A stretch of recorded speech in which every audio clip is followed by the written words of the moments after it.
get here? Welcome back to CWM and University, and today we're going to go inside the classroom and interview real people with real experiences. Come on. Yeah, you. Come on. I said come on. I want to know, why did you become an educator? I became an educator first off because my mom was an educator. For the students to see me as well, like, look, you're not about to act up. It's just one thing that I always said, if I ever became a leader, I'll never forget being a teacher. Welcome to Inside the Classroom, and on this episode we have Tanaya, who is an elementary principal, and we're going to get her take for Inside the Classroom. So how do you get feedback from parents or the community? Like, how do you know that you're doing a good job or that you're being the principal that they need at that school? One thing I love about my parents right now, they are quick to tell me what's going on. They're like, okay, come here, let me talk to you. But no, seriously, we're developing those relationships. So they'll say, okay, this is what my child needs, or this is what I need, or oh my God, my child came home telling me about this. We're so happy. We love that. And then also, it's not always roses. I feel like as a principal, one thing I would like to receive is constructive criticism, because I want to be better, and I want to make sure that I'm doing everything I can for my students. But there will be a survey sent home to parents and just asking them what are their thoughts about what's going on at the school, and I'll be able to read that as well and take that feedback to make adjustments if needed. So with the feedback or the survey be coming closer to the end of the year, so Yeah. there's like an overall, how do I did this year?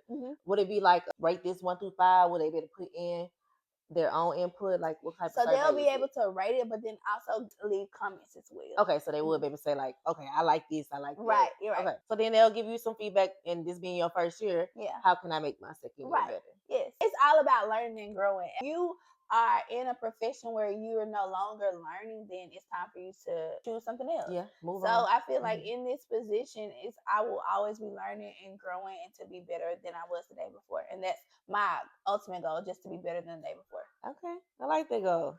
Be better than you were the day before. Okay. As far as building relationships in your school with your teachers, how are you making sure that you're building those positive relationships with your staff to make sure they want to come to work and they want to be their best coming for the students each day?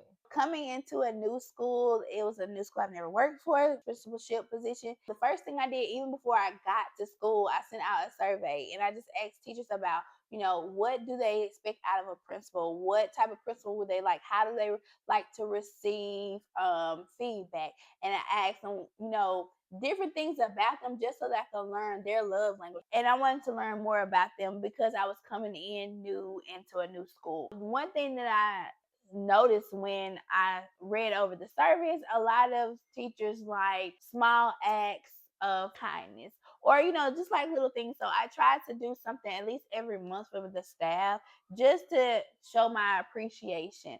And then for instance, just this past Valentine's week, I did a week of love. So I did something small for the teachers every day. Continue to show my appreciation, not only for me as their principal and how hard they have been working this year, but also to keep fighting, because the students also, even though they might not be able to say it or articulate in the way that they need to, just letting them know that they are appreciated in the classroom. What they do inside the classroom, outside the classroom, they are appreciated. And I just want to continue to do that. So just building that relationship, but then even also walking down the hallways every morning saying good morning to everybody. How are you doing?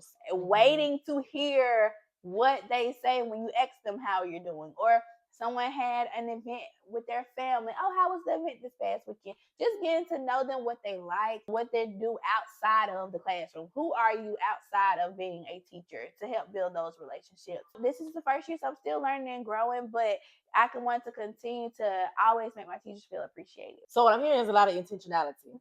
Over the 11 years that I taught, I had a lot of principals, but ain't nobody asked me what I thought or how I want to be appreciated. So kudos to you. I feel like that's a good way to let people know that you are seen. Not only are you asking, but you're trying to show them with, hey, she heard us. Yeah. Which really mattered. I know if you're my principal, like, well, at least she's trying to pay attention. Or she asks me, she say good morning, how am I? And she waits for the answer. You actually care. Just like the students want to know that you care, us as teachers want to know that our admin cares for us and our well-being inside and outside of the school. How do you let the students know that they matter at your school and that hey, I'm not only your principal, but I do care for you. Starts every morning. I'm in that hallway. I'm welcoming everybody that comes into the building. Either you come in from carpool or bus.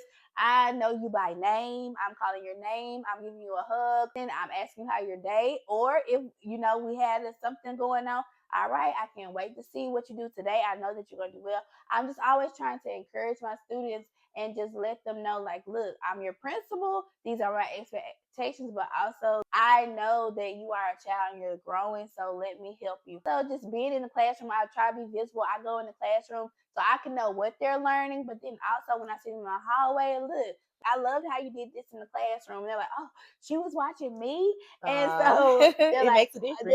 oh my God. So they always think that I'm in the room to watch the teacher, but really I'm in there for student engagement. I'm in there to see what they're learning, what they're grasping, and then the teacher in me loves being in there. So I'm like, okay, let me get a group as well. Let me work with you as well. Let's see how it's going. Or you could do this, or you could do this in this math problem. Not only just the academic side, but how you doing? What's going on? If I found out something happened, outside of school, I check on them as well. I tried to go out there and play basketball with them, but we still working.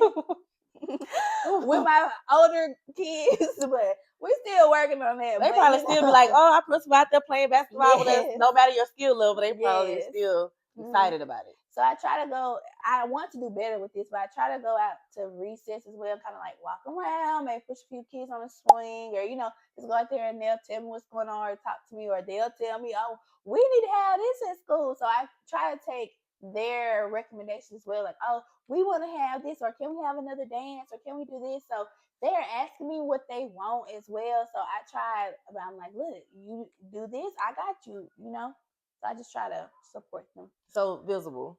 They see you, Yeah. you're interacting with them, Yeah. you're actually showing them that you care. Yeah. So when they get in trouble, they're not as afraid to come to your office Yeah. because they're like, okay, she cares about me. Yeah, maybe she'll be disappointed, but I'm not terrified or think something horrible is going to happen. And I always start my conversations with saying, look, I'm not upset, but this is my expectation.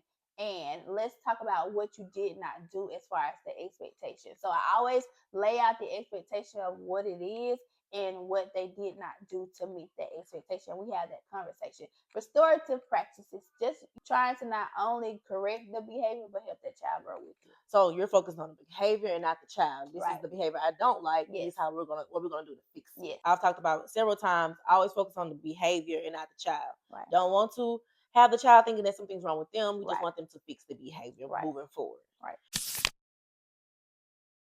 What is some advice that you will give maybe a first year teacher on classroom management? Top 3 things that you must have for your classroom to be managed well and have a successful year. I would say the first thing I would do as a first year teacher is to have your thoughts on how you want your classroom to be run. For instance, if you are one that does not like students to be wandering all around, have procedures and routines in place. How do you want them to turn papers in? How do you want them to transition for centers?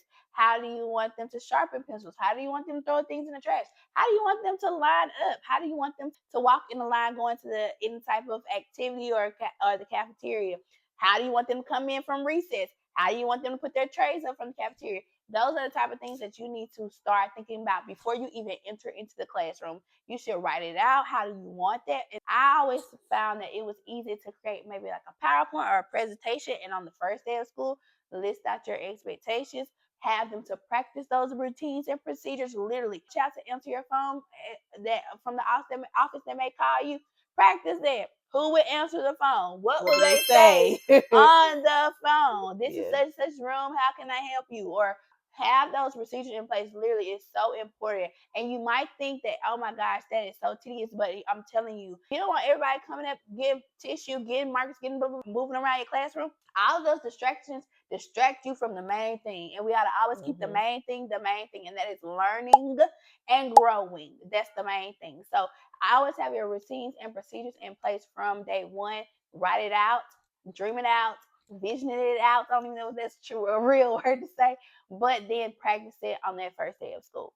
and then the second day of school, and then the whole week, and the next week, just continue practicing it, and it becomes a routine. Routines, procedures, and transitions. Yes. Top one. You got to have that in place. Yeah. What else do you think that they should have in place? I say then maybe just a schedule of how you want to go about your day. For instance, what time are you in a certain grade that teaches foundational skills, phonics, how you want to have that mapped out. Also become very familiar with the curriculum in which you will be teaching. If you're teaching third grade math, make sure you're understanding the standards. I know where I am, we have scaffolding document that tells exactly, what should be taught by the end of the year. So make sure you're knowledgeable with your curriculum and standards for your particular city or for your particular state. That'll be the second thing. And then thirdly, I would say, how do you plan to communicate with parents? Yes. I would have some type of letter to go out on the first day, or at open house, a letter stating your philosophy, your expectations, how you will communicate, what's your homework policy, what's your disciplinary procedures in your classroom. I would have that all laid out for parents and give that to them on open house so they understand what is expected in your classroom. Because if they know the expectation and you told the students, then all three of you all can work together to make sure that those expectations are being met. And then this is just a bonus. I know we said three, but it's a bonus. The last thing I would say is just to breathe. Like, prepare your mind, prepare your heart and your spirit for the role that you are about to have. Because I'm not going to say it's a job or something that you have to do. This is an opportunity that you get to do. You get to impact and to build up young minds. And that's a blessing. So just prepare your mind and body and spirit for basically you're gonna make a difference in their lives. Yeah, the difference you're gonna make. Yeah. So we know that you're a principal, but there's a person outside of being a principal. How do you manage those stress levels for work? Because being a principal, I know it has to be stressful because being a teacher is stressful. So how do you manage those stress levels? What are some things you do to make sure that Tanaya is okay? I am a proponent of prayer. So I pray every morning. I listen to my praise and worship music on my way to school, and just to prepare my mind for whatever that may come when I walk through those doors. Definitely say I keep God first and I pray. Secondly, I have great outlets as well that I talk with this. And then also, it's always important to have a colleague or a mentor, someone that you can bounce ideas from. I've been blessed to have two amazing principalship mentors that have basically known me for a while, and they've been there with me just to give me advice, to help talk through and or sometimes listen. And a lot of times they don't give me the answer, they just talk through it, and then I work through the answer for myself. But it's just them giving me the avenues to be able to talk. So I would say those would be the top things that I use to kind of handle the stress or to de-stress. Good to have mentors that you can talk to that can help you work through the problem, and not just like, this is what you should do. Let's think through this thing. What works for you at that time. So we deal with stress, but then you also have a family. So how do you make sure that you have time to come home and be the best version of yourself when you get home with your family? I do have a very energetic child and husband. I basically try to keep work at work.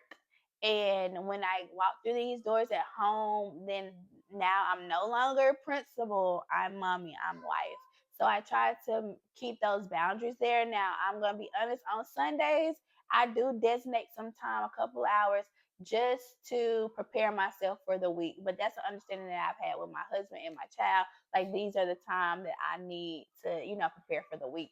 But ensuring that when I'm at home, I'm intentional about my family. Every email, text message, all those can go on. It can be handled in the morning or later on. But when I'm helping with homework or playing a game or outside with my child, I'm just making sure that I'm present, because this is his childhood as well. I just want to make sure that I keep boundaries set for every aspect of my life. So leave work at work. Put that in the comments. Leave work at work. There has to be some type of boundaries in order for you to be successful and still be the person you are outside of your profession. Right. All right. So for this segment, we're gonna do a would you rather. Okay. I'm gonna ask you, would you rather have this or that? And we may go into a little bit more explanation, especially if I disagree. Okay. All right. So would you rather write with a pen or a pencil? Pencil. Pencil. Yes. Is a certain type of pencil you like mechanical pencil, one you got to stick in the pencil sharpener, what type of pencil? Really, I love a mechanical pencil, and I found one. I wish I had one that is really nice. It's like a triangle. Oh my god, it's so nice on Amazon. But I like to write with a pencil only because I'm always in my calendar and things change. So if I write it with a pen, it's like, oh, I gotta erase it. So I like to write it down in a pencil and then trace it with a pen if it stays. Okay, I get the whole pencil. If I gotta change it, at least I can erase it. Yeah. Okay, paper clip or a binder clip? I love a good paper clip. I'm gonna say paper clip. I like the different colors, metallic, pink, rainbow. I love all the different paper clips.